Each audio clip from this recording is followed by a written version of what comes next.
दातारं सर्वसंपदां लोकाभिरामं श्रीरामं भूयो भूयो नमाम्यहम्। पलिकेटिदि भागवतमट पलिकिंचडिवाडु रामभद्रुंडट నే పలికిన భవహరమగునట పలికద వేరుండుగాధ పలుకగనేలా.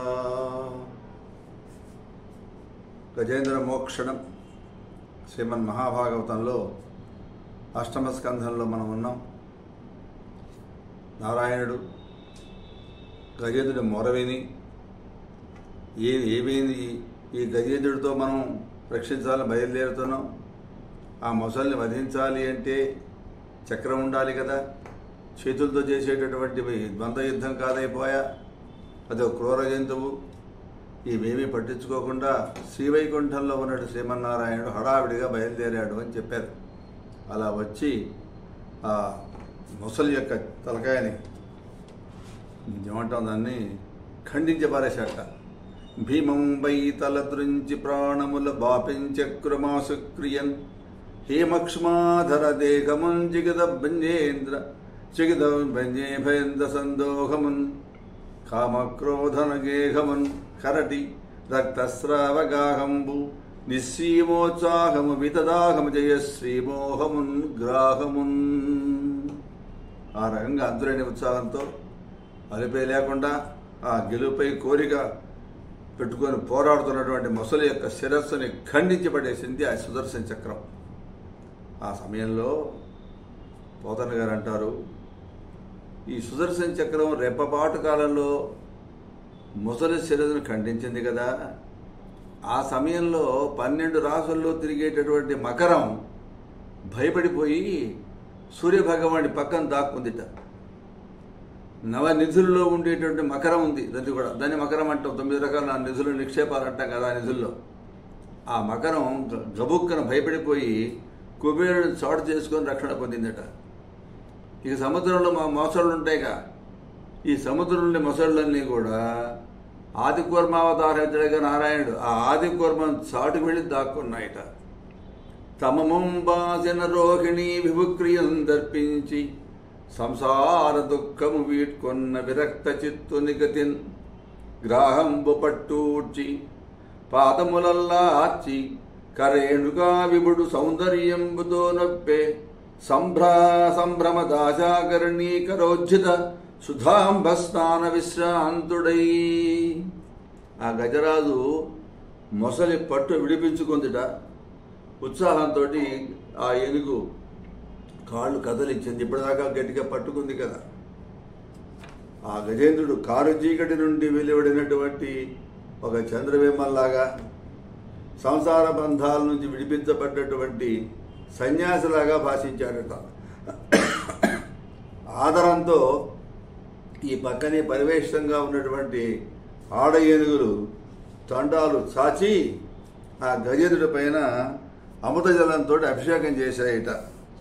ఆ జలాలలో చక్కగా శుభస్నానం చేసినటువంటి ఈ గజేంద్రుడు తన యొక్క అలసట తీర్చుకొని అందంగా ఆనందంగా హాయిగా ఉన్నాడట. అప్పుడు అద్భుతమైన పద్యం చెప్తాడు పోతన్న గారు. పూరించన్ హరి పాంచజన్యము కృపాంభోరాసి సౌజన్యమున్ భూరిధ్వాన జలాచరీకృత మహాభూత ప్రచైతన్యమున్ సారోదారచిత ప్రభాజగిత పర్జన్యాదిరాజన్యమున్ దూరీభూత విపన్న దైన్యమును నిర్ధూత ద్విషత్సైన్యమున్. నారాయణుడు గెలిచాడు కదా, విజయుడైనాడు. ఆయన జయశీలుడు కదా, విష్ణు జిష్ణు మహావిష్ణు ప్రభవిష్ణు మహేశ్వరం అంటామే. ఆ జిష్ణువు కాబట్టి ఆ రకంగా విజయుడైనటువంటి విష్ణువు ఆ పాంచజన్య శంఖాన్ని పూరించాడట. ఆ శంఖం దయారసానికి సముద్రం లాంటిది అంటాడు. పెద్ద శబ్దం చేస్తూ పంచభూతాలని పటాపంచలు చేసేటటువంటిది ఆ చక్రం. అపారమైనటువంటి శక్తితోటి కూడిన శుభ్రమైనటువంటి కాంతితో ఉన్నటువంటి ఆ చక్రం ఇంద్రాది దేవతలు కూడా భయం పుట్టించేస్తుంది. దీనత్వంగా వంటి శరణాగతి చేసినటువంటి రక్షిస్తుంది. శత్రు సైన్యాలను తుంచిపడేస్తుంది. సురత్సహస్రారశిఖాతి తీవ్రం సుదర్శనం భాస్కరకోటితుల్యం సురద్విషాం ప్రాణ వినాశి విష్ణోః చక్రం సదాహం శరణం ప్రపద్యే. విష్ణోర్ముఖోద్ధానిలపూరితస్య యస్య ధ్వనిర్దానవ దర్పహంతాః తం పాంచజన్యం శశికోటి శుభ్రం శంఖం సదాహం శరణం ప్రపద్యే. కాబట్టి పూరించన్ హరి పాంచజన్యము, విష్ణువు చేతిలో ఉండే శంఖాన్ని పాంచజన్యము అంటాం. పూరించన్ హరి పాంచజన్యం కృపాంభోరాసి సౌజన్యమున్ భూరిధ్వాన చలాచలీకృత మహాభూత ప్రచైతన్యమున్.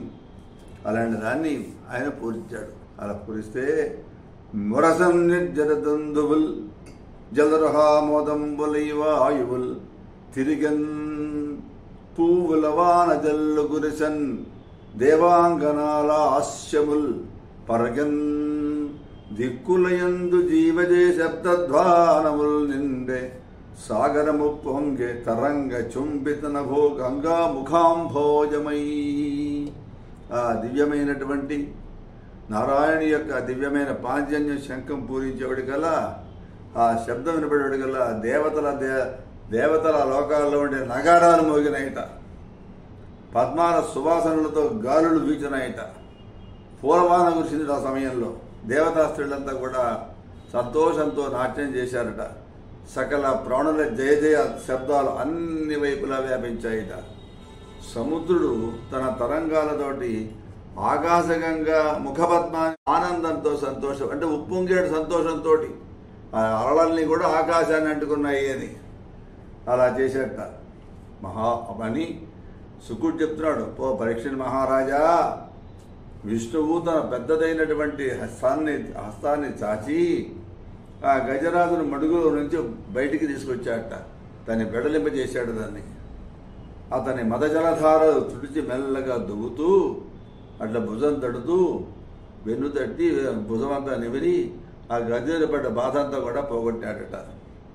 ఇప్పుడు శ్రీహరి కరసంస్పర్శను దేహముదాహంబుమాని ధృతి కరిణీ సందోహంబుతాను గజపతి మోహన ఘీంకార శబ్దములతో నొప్పెన్. ఆ విష్ణువు యొక్క భద్రమైనటువంటి హస్తస్పర్శ వల్ల గజేంద్రుడిలో ఉన్నటువంటి బాధలన్నీ పోయి ఆ శరీరంలో ఉండే ఆ తాపమంతా కూడా చల్లారిపోయిందిట. ఆయన సంతోషంతో ఆ ఆడ ఏనుగులతో కలిసి సంపుగా ఆయన కూడా ఘీంకారం చేశాడు అన్నాడు. ఎంత అద్భుతమైన సన్నివేశం అండి. జై శ్రీరామ్.